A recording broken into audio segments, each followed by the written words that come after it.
Olá pessoal, boa noite. Meu nome é Afonso Rocha, esperando aqui entrar mais algumas pessoas.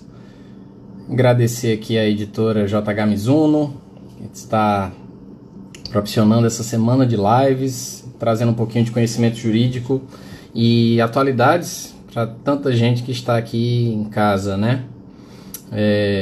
Eu vou aguardar só mais um pouquinho. E tô vendo aí gente querida já entrando, gente que trabalhou comigo, e eu agradeço muito a atenção. A gente vai fazer uma conversa e tentar chegar a um consenso sobre o momento que a gente está vivendo, né? O cenário da pandemia e os seus impactos sobre o mundo do direito do trabalho, tanto direito material como o direito processual do trabalho. Então, só aguardar aqui um pouquinho, entrar mais gente, e aí a gente já começa a nossa live, né? Aderindo a essa questão de live. Para quem não me conhece, meu nome é Afonso Rocha, sou procurador do trabalho, atuo atualmente na Secretaria Jurídica do Ministério Público do Trabalho e faço parte aqui da equipe da JH Mizuno, especialmente na temática de direito do trabalho e processo do trabalho. E aí a gente está aqui para conversar um pouquinho, discutir, ver a questão do direito do trabalho no nosso momento atual. Então, deixa eu só registrar aqui para todo mundo a temática: direito do trabalho e processo em tempos de pandemia.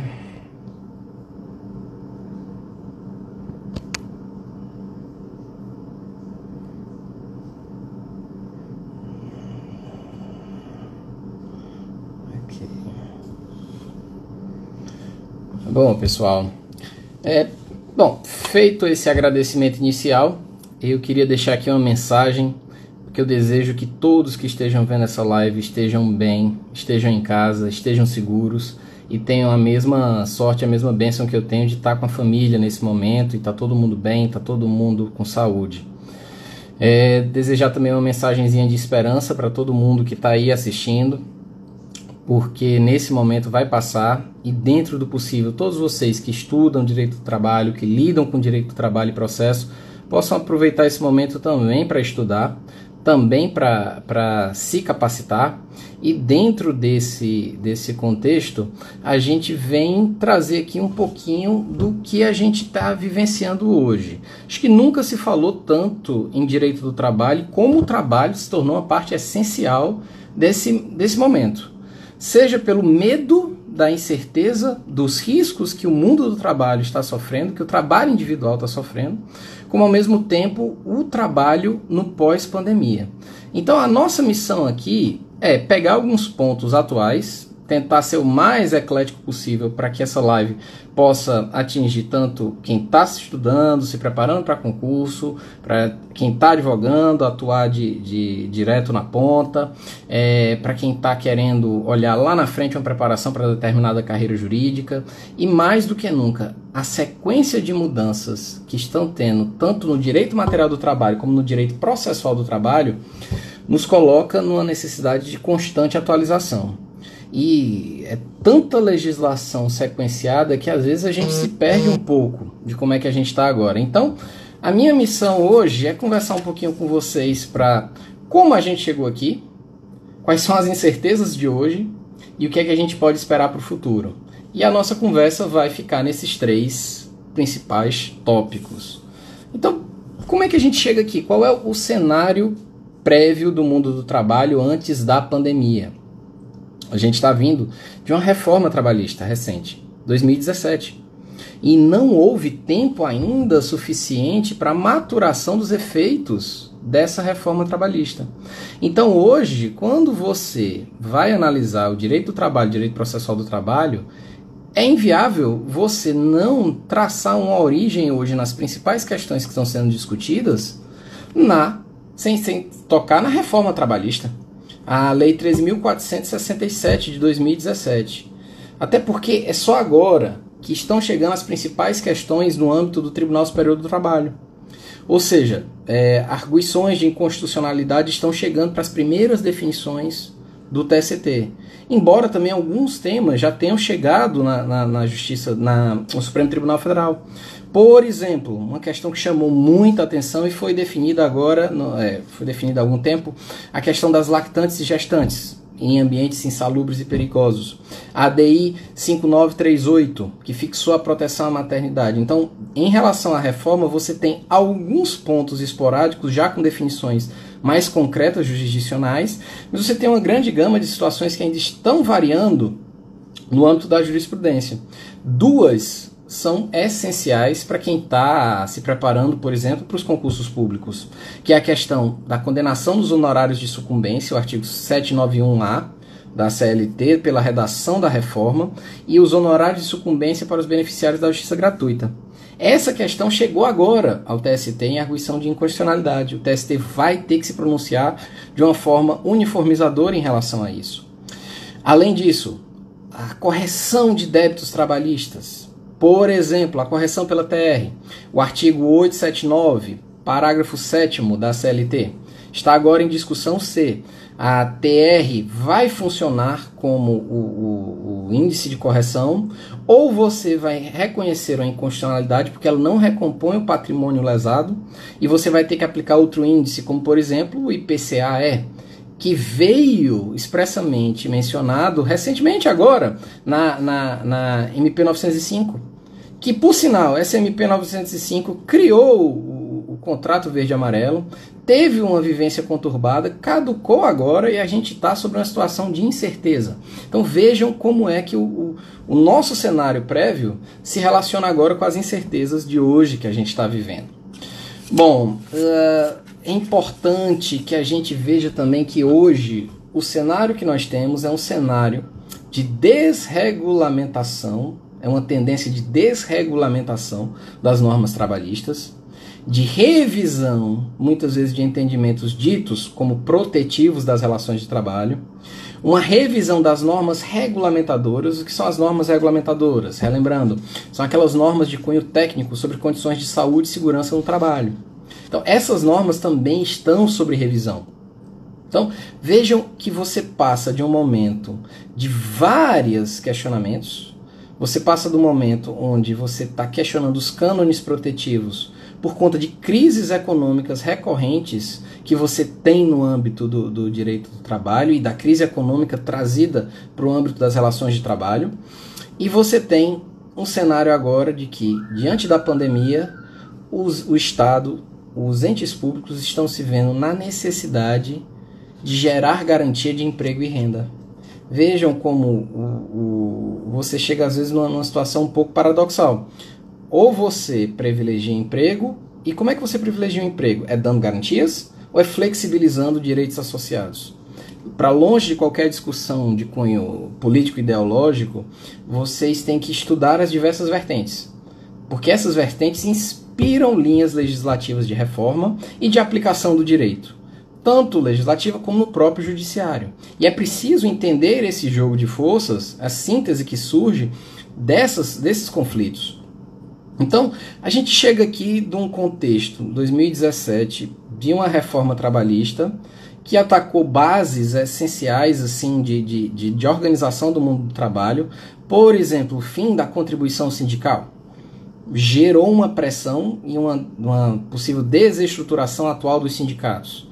E como é que isso fica hoje, diante de um progressivo momento onde os sindicatos estão sendo chamados para viabilizar uma articulação de antecipação de férias, organização de home office, preservação de trabalho, negociação para redução de salários, suspensão temporária das atividades, que vem também a reboque de formações legislativas emergenciais através de medidas provisórias. Então, hoje, a gente está vivendo um momento de incertezas. Essa é a primeira tônica. Ora, a gente está num momento de transição, então aí agora eu vou falar para quem está estudando. Será que vale a pena eu me debruçar sobre essa legislação? Sim. Durante muito tempo, nós vamos sentir os efeitos de legislação e de medidas administrativas e políticas públicas de cunho transitório. Essas medidas estão associadas, inegavelmente, ao momento que a gente está vivenciando hoje. Então, vamos lá, como é que a gente poderia associar o início da pandemia para o direito do trabalho? Você começar a falar de pandemia, você já tem na gênese da legislação que criou a política de enfrentamento à pandemia, a Lei 13.979 de 2020, aquela lei que veio na esteira do decreto de reconhecimento de calamidade pública, o reconhecimento da pandemia internacional. Essa própria legislação já traz implicações imediatas para o mundo do trabalho. Por exemplo, a quarentena, a figura da quarentena. A indicação de que você tem faltas justificadas ao contrato de trabalho, caso você precise ficar afastado. E começa a insegurança. A minha falta é justificada. Como é que ela vai impactar? A priori, dentro da dinâmica de toda e qualquer falta justificada, naquela que gera a interrupção do contrato de trabalho. Porém, os arranjos da negociação coletiva hoje vêm direcionando a preservação do emprego e renda. Vamos agora falar um pouquinho do como mudou isso. Olha, nós tivemos uma pressão. O home office, ou trabalho em casa, que antes era visto como uma ressalva, visto como aquela exceção a uma regra tradicional do deslocamento e realização do trabalho, ele foi colocado em um posto de prioridade. Isso tanto nos contratos privados como no serviço público. Surgiu de uma necessidade. E aí você, para entender hoje o mundo do trabalho, você precisa verificar. E quais são os impactos disso?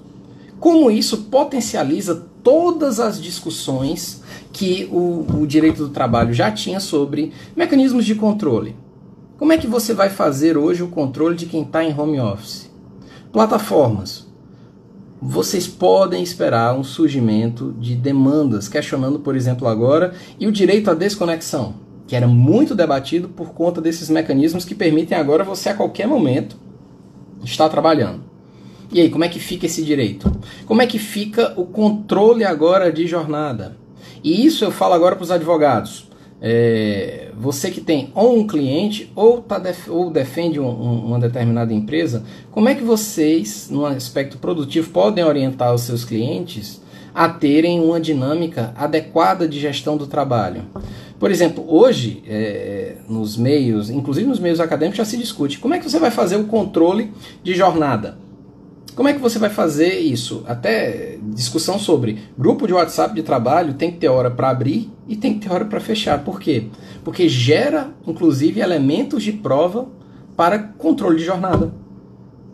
Lembrem-se que o home office, com a exclusão do controle de jornada ou do controle para fins de hora extra, isso é um elemento que chama a atenção sobre que papel nós teremos para os operadores jurídicos. Como é que nós vamos manejar isso? E aí você entra em outras searas que antes a gente só discutia. E hoje, o assédio virtual. Como é que, pós-pandemia, teremos a discussão sobre a figura do assédio virtual? O excesso, metas inalcançáveis, que pela jurisprudência podem gerar indenização. Como é que você vai trabalhar isso? Está tudo muito incerto ainda. Mas, para o mundo do trabalho, algumas medidas provisórias se destacam. Dentre essas medidas provisórias, a gente tem que falar da MP 927. Essa MP 927 trouxe uma série de implicações, então fica recomendada a leitura imediata dessa MP. Questões como férias, a possibilidade de antecipação dos períodos de férias, a possibilidade de dar férias ainda para o período vindouro, anterior ao período aquisitivo. A possibilidade de você flexibilizar o tempo do pagamento dessas férias. Tudo isso são válvulas de escape para você tirar a pressão desse momento inicial, onde as empresas estão sentindo uma retração do consumo. Muitas delas tiveram seu processo produtivo impactado de forma violenta pela pandemia e precisam gerir as suas folhas de pagamento para de certo modo, preservar os empregos e preservar sua própria atividade. A MP 907 também trouxe uma questão muito interessante que vai, com certeza, refletir lá na frente, que são as suspensões das exigências administrativas, de algumas das exigências administrativas em saúde e segurança no trabalho. Particularmente, as pessoas têm tido mais atenção aos exames admissionais e demissionais por conta dos deslocamentos, e isso tem um link agora com o próprio exercício da telemedicina.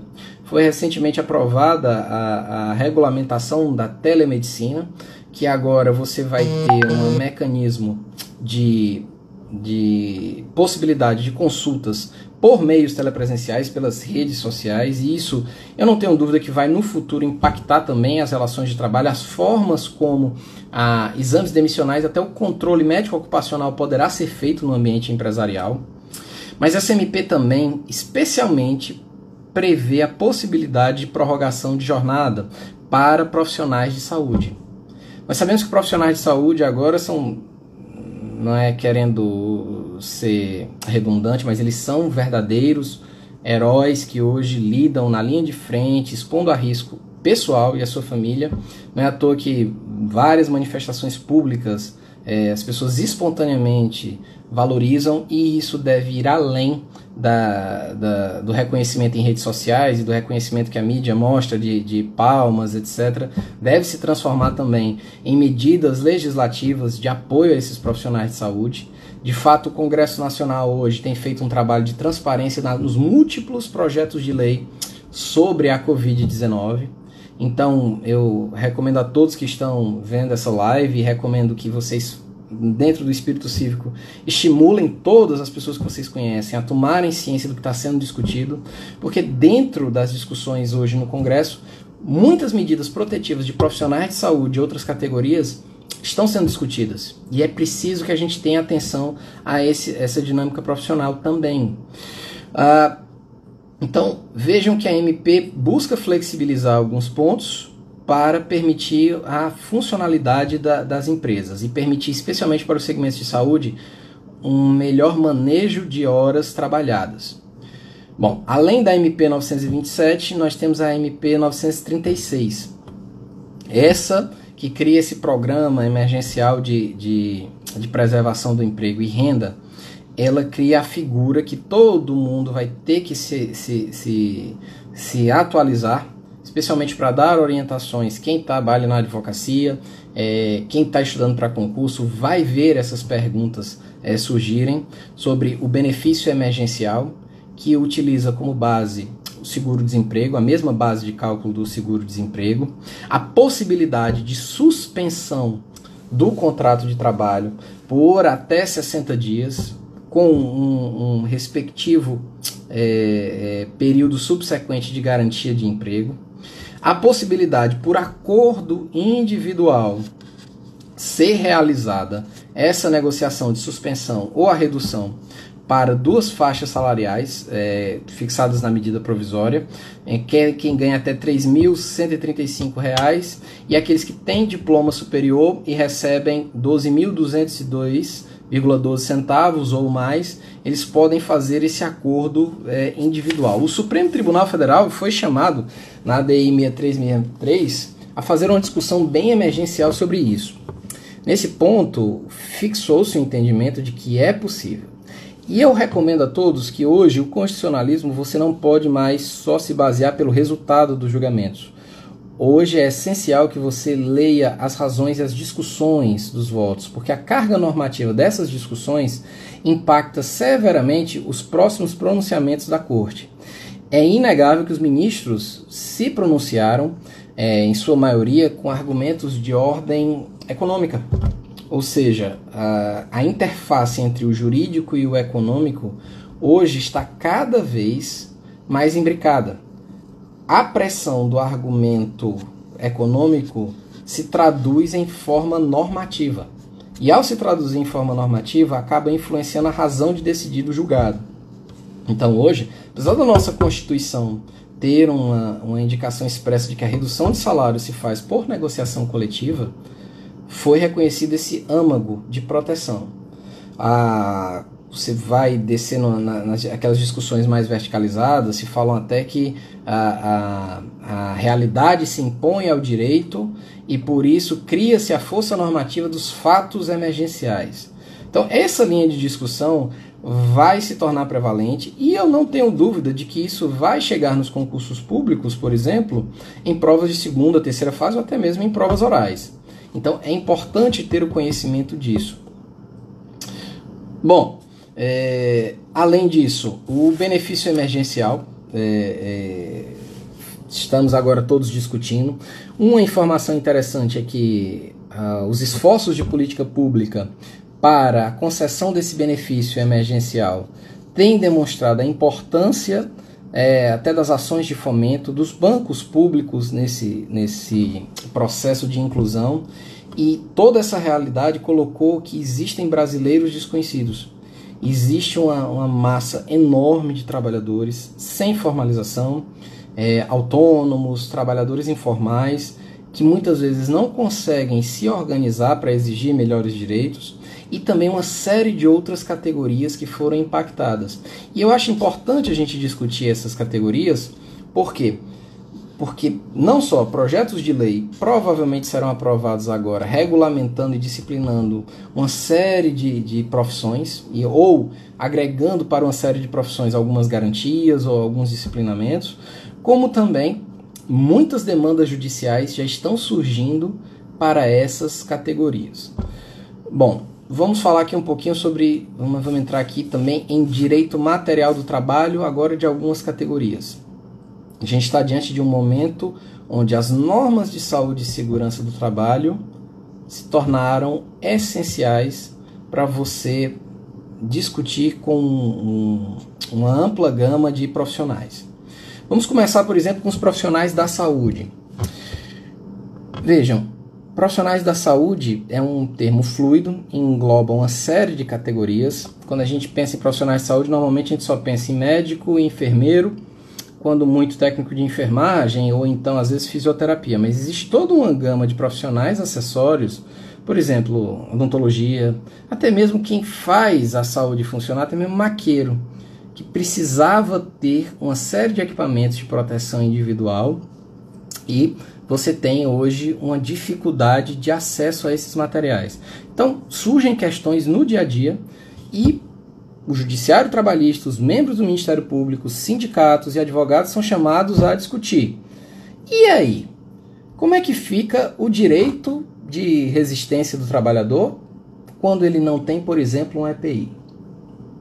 Se você for verificar agora na Justiça do Trabalho, existem múltiplas demandas de sindicatos, até de trabalhadores individuais, indicando que, olha, eu não estou tendo acesso a equipamentos de proteção individual. Eu quero suspender a realização de trabalho. Como é que você vai balancear o atendimento imediato emergencial à população e a proteção desse trabalhador? Vejam que no mundo afora, a maioria dos profissionais de saúde que estão ali na linha de frente estão em uma posição tão vulnerável de acesso à infecção pelo Covid que eles são considerados um grupo prioritário, inclusive para atendimento e monitoramento, porque eles estão lidando com os pacientes.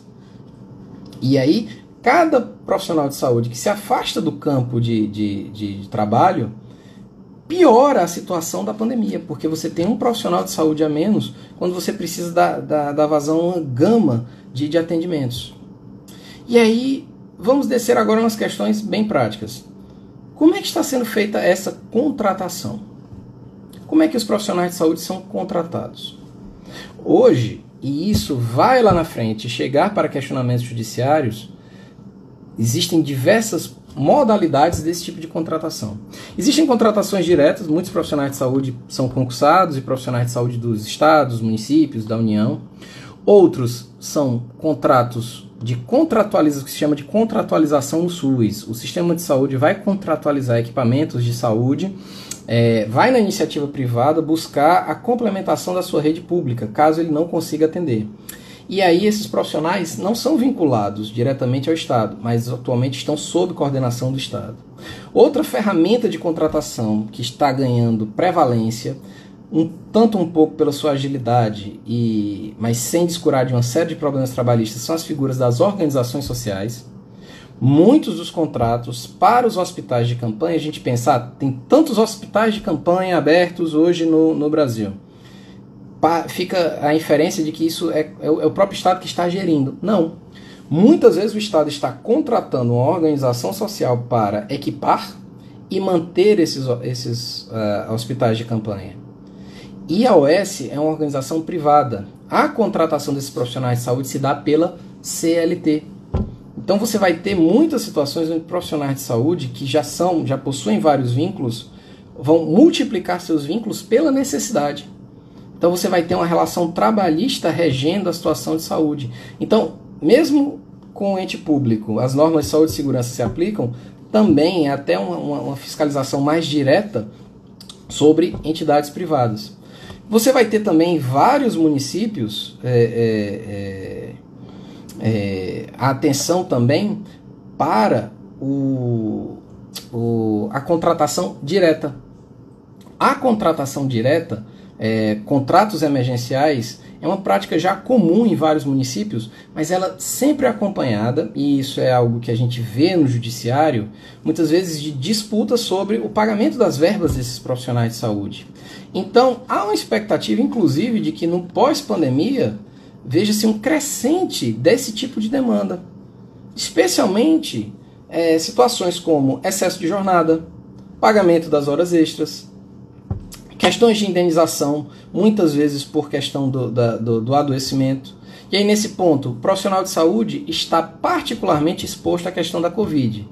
E aí, a Covid é ou não é uma doença laboral? A medida provisória, ela afastou a ideia de Covid-19 como sendo uma doença, salvo se você comprovar o nexo técnico-epidemiológico. Presume-se, e isso eu acredito que é a tendência que vai ser observada no judiciário, de aqueles profissionais da linha de frente que estavam em serviços ou até unidades de referência que tratam diretamente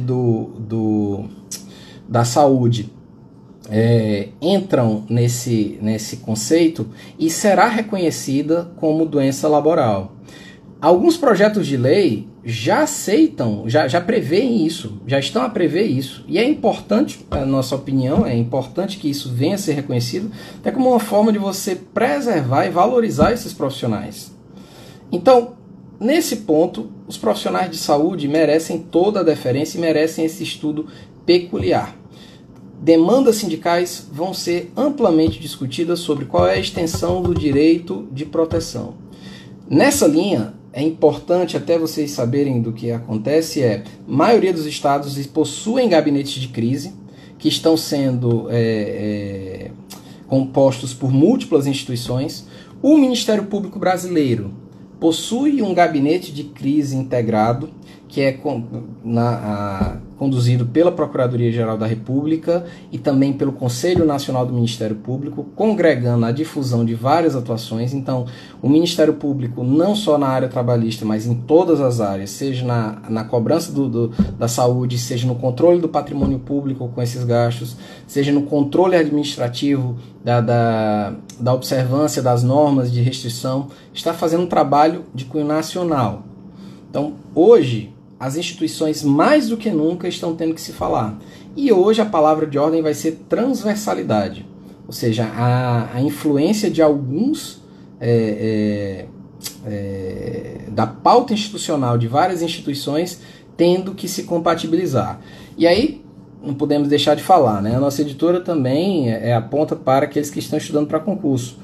A advocacia pública tem desempenhado um papel espetacular na condução e enfrentamento à Covid.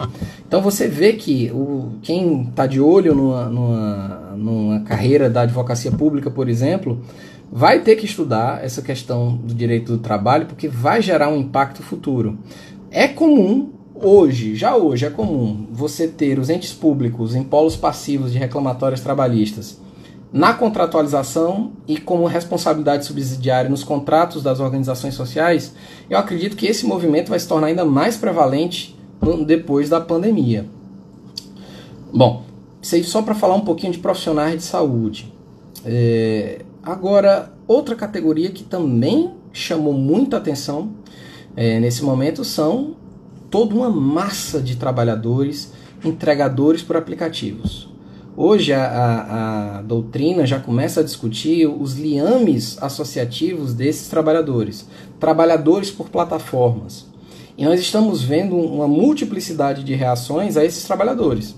Por exemplo, algumas demandas jurisdicionais já estão exigindo a capacitação desse pessoal, fornecimento de álcool gel, treinamento para a limpeza dos equipamentos. Algumas demandas judiciais estão exigindo das plataformas uma maior política de assistência a esses trabalhadores, e não só da plataforma, aquele que a empresa que coloca o produto intermediado pela essa plataforma. Qual é o nível de extensão e de responsabilidade dessas empresas? Tudo isso está colocando um momento de discussão. Algumas ações judiciais buscam a garantia de uma renda mínima, outras políticas públicas estão garantindo benefícios para entregadores por aplicativos, motoristas por aplicativos, até taxistas também. Então você vê que existe toda uma economia digital dessas plataformas que tem colocado em evidência todos esses trabalhadores que estão se expondo. E aí, uma questão que não tem resposta agora. Qual é o parâmetro de análise jurídica que você vai ter que fazer para saber se esse trabalhador, por exemplo, vai ter uma doença laboral decorrente da Covid ou não? Existe vínculo? Até hoje a gente tem discussões na jurisprudência, existem posicionamentos dos dois lados. Qual é o nível de controle para que um trabalhador por aplicativo seja reconhecido o vínculo empregatício com a empresa que fornece a plataforma? Tudo isso já era da modernidade e foi colocado como se uma lupa. O contexto da pandemia colocou uma lupa e a gente vai ter que estudar os contornos, e a jurisprudência ainda não tem respostas definitivas sobre isso. Bom, outros trabalhadores que muitas vezes eram invisíveis e agora foi colocado em atenção. Servidores, trabalhadores funerários, coveiros. Quando você passa a discutir, você percebe que essa profissão se tornou mais ainda relevante. A gente pensar que existem pessoas que, para garantir um último momento de dignidade e até para que as famílias possam ter esse momento, um momento de ampla tristeza, um momento de grave pesar familiar, poder se despedir ou ter um controle de como dizer o seu adeus a uma pessoa que sucumbiu a essa doença. Esses trabalhadores, qual é o tipo de proteção que a gente vai ter que dar a esses trabalhadores? Então, quando a gente pensa em EPI, muitas vezes a gente pensa só dentro do hospital. Existe toda uma outra gama de trabalhadores que também precisam desses equipamentos de proteção. E nesse ponto eu chamo a atenção o seguinte: está em processo de revisão todo o conjunto de normas regulamentadoras. O governo chama a atenção da necessidade de revisão. Essa é uma questão de cunho às vezes muito mais técnico, para ver como você pode eventualmente atualizar essas normas sem descuidar da proteção necessária ao trabalhador. E a gente fica no momento de que, será que nesse momento nós não precisávamos rever esse tipo de proteção? Porque hoje, se você quiser avaliar como é que é a dinâmica de proteção, você vai ter que criar um mosaico. Você vai ter orientações da Anvisa, você vai ter orientações do Ministério da Saúde, você vai ter orientações de Secretaria de Saúde, e você tem, como os próprios profissionais que estão na linha de frente falam, a ciência está começando a conhecer o vírus, e o mundo do trabalho vai ter que se acoplar à medida que a gente vai conhecendo mais. O que é medida relevante? Às vezes a gente chega até a discussão, qual é a distância de um posto de trabalho ao outro para que seja considerada segura? Isso pode parecer básico, mas isso pode ter implicações jurídicas bem sérias lá na frente. Quando um juiz, por exemplo, estiver avaliando o nível de zelo de uma empresa para fixar uma indenização por uma doença laboral. Qual é esse padrão? Qual é o padrão mínimo que uma empresa precisa adotar para proteger um trabalhador? Aí nesse ponto eu entro em outra gama que chamou muita atenção, e várias notícias de demandas judiciais que estão aparecendo. Por exemplo, os trabalhadores em teleatendimento. Veja, um segmento econômico que, pela sua própria natureza, emprega, se salvo o melhor juízo, acho que não estou errado, mais de 1 milhão de trabalhadores em várias unidades que são espalhadas pelo Brasil. O setor de teleatendimento demanda muita mão de obra e, pela sua própria natureza, ele é formado, acredito que muita gente às vezes não teve chance de conhecer o que é um call center, por assim dizer. Há uma estrutura básica que são a formação das ilhas, né? Vários trabalhadores um do lado do outro, utilizando um equipamento dentro do ambiente fechado, com um risco muitas vezes de contaminação.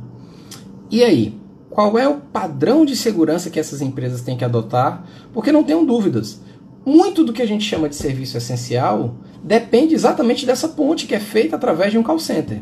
Mas como fazer o fiel da balança? O que é que não é serviço essencial, que eventualmente permitiria uma redução dessa força de trabalho, e o que é serviço essencial? Qual é a dinâmica?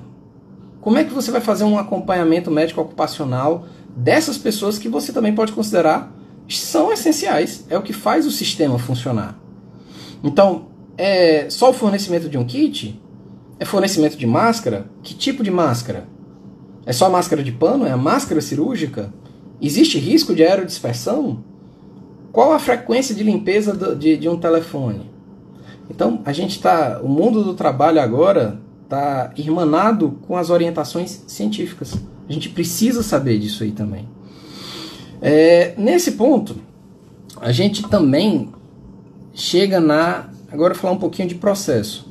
A gente vê uma pressão sobre várias categorias profissionais, o direito material do trabalho vai ter que se reconfigurar para analisar essas situações, mas o processo também. Hoje é importante a gente deixar claro que nós estamos vivendo uma suspensão dos prazos processuais. E aí eu chamo a atenção. Vejam que prescrição e decadência não são elementos de prazo processual, são elementos de direito material. Então a prescrição e a decadência no direito do trabalho deve ser objeto de atenção dos operadores jurídicos agora, e inclusive para o manejo, por exemplo, eu sei que isso impactou a advocacia, impactou as relações dos trabalhadores, mas, por exemplo, ações interruptivas de prescrição. É algo que já se discute sobre a necessidade que isso vai ter. Por quê? Porque a justiça não parou. Embora o CNJ, o Conselho Nacional do Ministério Público tenham ditado resoluções que apontam para a ausência e a restrição do deslocamento dos atendimentos para evitar a propagação do vírus, a atuação para evitar o perecimento de direito está funcionando. E não só isso, a Justiça progressivamente está adotando mecanismos para a realização de sessões, realização de audiências, tudo por mecanismos extrajudiciais, telepresenciais. Hoje o CNJ já desenvolveu e disponibilizou para todos os tribunais uma plataforma emergencial para a realização de audiências e atos processuais. Mas vejam que o processo civil, de aplicação subsidiária e imediata ao processo do trabalho também, já prevê a utilização de mecanismos telepresenciais ou mecanismos por troca de dados de informação para a realização de atos processuais. Acordos via WhatsApp já não são novos na Justiça do Trabalho. Audiências por plataformas abertas, como o Google Hangout, Zoom, FaceTime, tudo isso já era em alguma medida utilizado. E os órgãos públicos têm se adequado e para atender à sociedade. Então, o que é que nós esperamos também num futuro processual? Que haja uma expressiva utilização agora de mecanismos telepresenciais para a realização de atos processuais. Cartas precatórias. Eu costumo dizer que eu sempre escutei reclamação dos amigos advogados sobre a realização de cartas precatórias. Como isso muitas vezes atrapalha a realização e isso às vezes gera um custo para o acompanhamento à distância. A Justiça hoje já está se reinventando para a realização desses atos de cartas precatórias, provas a serem produzidas à distância através de videoconferência. O Ministério Público, em grande maioria, existem vários programas para atendimento à distância, realização de sustentações orais, tendência a isso ampliar. O que é que a gente também recomenda? A leitura das resoluções do CNJ e do STF sobre os novos disciplinamentos dos plenários virtuais. Isso, de certo modo, vai revolucionar um pouquinho o processo e vai forçar os operadores jurídicos, como a gente gosta de falar, a entenderem como vão funcionar os chamados plenários virtuais. Vê-se que vários tribunais já estão editando medidas e resoluções para o funcionamento dos plenários virtuais. Até mesmo sustentações orais agora vão ser feitas mediante o encaminhamento de mídias e gravação. Então, basicamente, a gente pode estar vendo no futuro sustentação oral como lives perante a Corte dos Ministros. E isso é a modernidade se impondo, até a inovação se impondo à nossa dinâmica. Então, o que é que eu chamaria a atenção agora de processo? Nós precisamos estar atentos como vão funcionar a dinâmica de retorno dos atos processuais. Aquilo que depende de produção de prova física, é preciso que todos estejam atentos para os disciplinamentos dos próprios tribunais e dos fóruns trabalhistas para a realização de atos. Recomenda-se a atenção ou ações interruptivas de prescrição, caso não seja possível o manejo dessas ações já definitivas. Tutelas antecedentes provavelmente vão ganhar espaço. E a gente espera para a Justiça do Trabalho um retorno do aumento de demandas, porque infelizmente todos os estudos já apontam que existe e está em curso um processo de redução do consumo. Isso, a tendência é impactar negativamente as empresas e haver um volume de rescisões muito elevados. E a rescisão, muitas vezes não paga, vai desaguar no judiciário. Para fazer frente a isso, a própria Justiça do Trabalho tem estimulado as conciliações pré-processuais. Então, hoje em dia, você estudar sobre mediação e autocomposição é um campo que é, inclusive, uma nova seara até para a advocacia. A articulação direta com empresas para a celebração de acordos. E isso vem na esteira da possibilidade da homologação dos acordos extrajudiciais pela Justiça do Trabalho. Então, hoje, você dizer que o profissional do direito tem que estudar apenas os códigos, isso já ficou no passado. Mais ainda, e especialmente num contexto durante a pandemia e pós-pandemia, a negociação, mediação e a arte de negociação, existe muita literatura hoje sobre como negociar, técnicas de negociação, vão ser essenciais para os profissionais do direito. Esses profissionais têm que entender que eles são resolvedores de problema da população. Tanto os advogados como o próprio Ministério Público tem que ter atuações resolutivas. O que é ser resolutivo? É resolver os problemas que se põem perante a sociedade, as necessidades sentidas da sociedade, para a melhoria das condições de todos.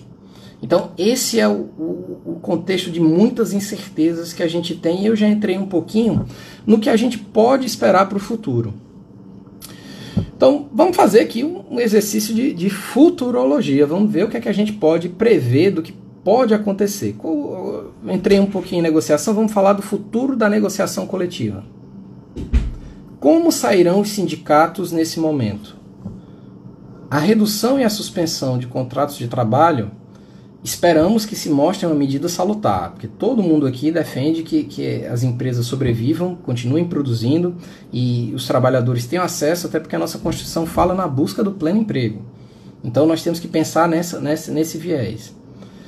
Se essas medidas derem certo, elas vão se tornar importantes paradigmas para crises futuras. E nós estamos vendo categorias que estão aceitando 70%, 80% de redução salarial em negociações coletivas válidas para a manutenção de empregos. E que tipo de benefícios a gente pode adotar? Que tipo para usar a linguagem atual que se fala, esse trade-off entre estabilidade e benefícios de trabalho a gente vai poder fazer? Qual vai ser o fiel da balança? Como os tribunais vão se manifestar sobre o que são renúncias válidas ou não de entidades sindicais? A gente está vendo o surgimento de comitês de crise nas empresas. É interessante chamar até um incisozinho da Constituição, um dispositivozinho da Constituição, se eu não me engano, o artigo 11, que fala que as empresas podem adotar o representante dos trabalhadores, mais de 200 empregados, podem adotar a escolha de um representante dos trabalhadores para promover a composição direta. A gente tem visto que algumas empresas estão fazendo expedientes dessa forma para buscar uma integração e uma solução, independente da rescisão unilateral, para composição de interesses agora. Quais são os setores que vão poder funcionar agora em home office? Como você vai migrar esses contratos? Por falar em migração de contratos, lembra que a gente tinha falado agora há pouco da questão da MP, do contrato verde-amarelo? Vejam, é uma questão constitucional interessante que muita gente vai enfrentar na prática. O contrato verde-amarelo. Contratos verde-amarelo celebrados durante a vigência da MP. Com agora a revogação tanto até quanto questionável, porque no âmbito do Supremo Tribunal Federal existem discussões sobre, uma vez proposta a MP, será que é viável você revogar aquela MP simplesmente para repropositura? Uma questão constitucional vai se impor. A ministra Rosa Weber foi a relatora de uma das decisões onde indicou-se que medidas provisórias não poderiam ser reeditadas na mesma legislatura. E aí nós temos uma peculiaridade. A MP foi do final de 2019, porém seus efeitos deveriam ser sentidos e a perda da vigência foi agora em 2020. Qual será o entendimento? É possível reeditar agora? É possível a revogação? Como vão ficar os contratos verde-amarelos firmados sobre a égide dessa MP? Decreto legislativo, até o momento dessa live, eu não identifiquei a conteúdos ou projetos ou sugestões de como seria o disciplinamento. O governo ostensivamente mencionou publicamente que iria editar nova medida provisória sobre preservação e promoção do emprego nesse contexto. Então, ainda estamos diante de uma incerteza. Mas haverá uma discussão jurídica. Esses contratos se transmudaram? Será necessário celebrar algum termo de rescisão para resguardar a empresa? Sim ou não? Será possível manter aquelas vagas para estímulo daquele primeiro emprego? Não se sabe ainda. Estamos num momento de incerteza. O momento de incerteza leva a outros questionamentos também bem relevantes. Será que nós estamos agora buscando um pouquinho do direito clássico? Estamos diante de um fato do príncipe ou força maior? Essa é uma discussão que também surgiu recentemente. Os decretos que limitaram a determinados segmentos de atividades econômicas, eles poderiam ser enquadrados como um fato do príncipe, ou seja, a administração gerando um impacto negativo na continuidade de um determinado trabalho, e, portanto, gerando a possibilidade de que o ente público venha a ser responsabilizado, ou isso nada mais do que a pandemia é uma força maior que gerou a interrupção do trabalho. Não há um posicionamento definitivo, até porque, na minha pesquisa atual, eu não vi ainda questionamentos nesse sentido. Mas é possível que eles venham, e a Justiça do Trabalho terá que ser chamada a dar uma resposta. Outra situação que se tornará, acredito, um ponto de discussão e debate no meio jurídico. Dispensas discriminatórias em face do coronavírus. Dispensas discriminatórias por si só não são um elemento novo, mas restrição de acesso ao trabalho e dispensas de trabalhadores, particularmente dentro de grupo de risco, poderão ser enquadradas como dispensas discriminatórias?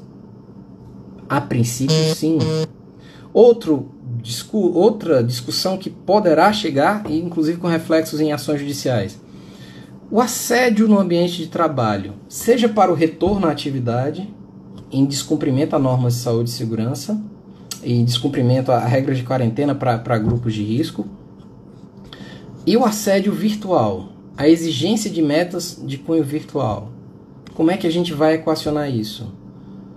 Retorno ao trabalho? Reintegração por uma dispensa discriminatória? Reintegração, fixação judicial de nível de exigências? Manutenção do emprego à luz de alguma medida de restrição do acesso ao ambiente de trabalho? Isso tudo também está num ponto de incerteza e que provavelmente vai se manifestar no que nós podemos esperar para o futuro. Bom, vejam que é até difícil a gente criar um paradigma histórico, um fio uniforme, quando a gente vê múltiplas implicações ao longo do tempo. Deixo aqui com vocês muito mais questionamentos e pontos de reflexão do que certezas. Então a gente vai precisar de uma atualização constante. Nesse ponto eu recomendo a leitura inclusive das notícias. Existem vários periódicos eletrônicos jurídicos e que estão fazendo um trabalho de divulgação ampla.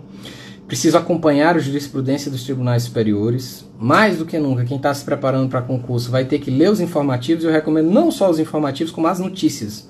As seleções de notícias de todos os tribunais superiores.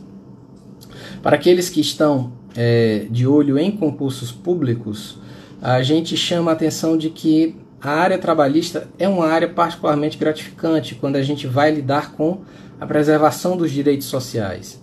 Então, estudar direito do trabalho agora é útil não só para a área trabalhista, mas, por exemplo, como eu falei no começo, quem está de olho também numa vaga na advocacia pública, está fazendo um trabalho de viabilizar as políticas públicas para o enfrentamento à pandemia. Fiscalização do trabalho, a honrosa fiscalização do trabalho, a gente deixa uma menção também, precisa ser revigorada cada vez mais para poder atender esse anseio da gente lidar com a segurança dos nossos trabalhadores. Então, fica essa mensagem de que vocês aproveitem esse momento para se atualizar. A leitura dessas medidas provisórias e o acompanhamento dessas notícias se torna essencial. Apesar de muitas dessas legislações serem transitórias, a gente depois ter uma repristinação, nem o termo não seria nem repristinação, seria o retorno da vigência da legislação expurgada do momento de pandemia e de crise. Esses efeitos serão duradouros, eles vão dar a tônica de várias alterações contratuais no futuro. Então é preciso entender esse momento que a gente está vivendo. Bom, agora eu vou conversar um pouquinho, tem algumas pessoas aqui pedindo para conversar com a gente. Não sei se ao longo do tempo eu já tenho alguma dúvida. Algumas pessoas que solicitaram aqui estão falando que já agradeceram, que deu certo. Então, pessoal, essa é a nossa live para esse momento. A gente espera que a gente possa ter acrescentado algumas informações úteis para vocês. A gente vai continuar trazendo essas informações. A editora JH Mizuno tem dado esse espaço muito bom para a discussão. Recomendo que vocês passem um pouquinho no site, nas mídias sociais da editora. Tem muito material de qualidade feito com comprometimento de ser útil, ser aplicável, estar atualizado. E a gente fica à disposição para no futuro trazer mais informações, trazer algum conteúdo de atualização. E, pessoal, eu agradeço muito. E reitero aquela primeira mensagem, talvez alguns de vocês não tenham visto. Eu espero que todos aqui possam estar bem, possam estar com a família, possam estar protegidos. Aqueles que não podem, que tomem todas as cautelas e que esse momento passe e que a gente volte a ter uma discussão e não esquecer a dimensão e a importância dos direitos sociais nesse momento que a gente está vivendo. Muito obrigado, pessoal. Agradeço aqui as mensagens de todo mundo. Um abraço a todos e até a próxima.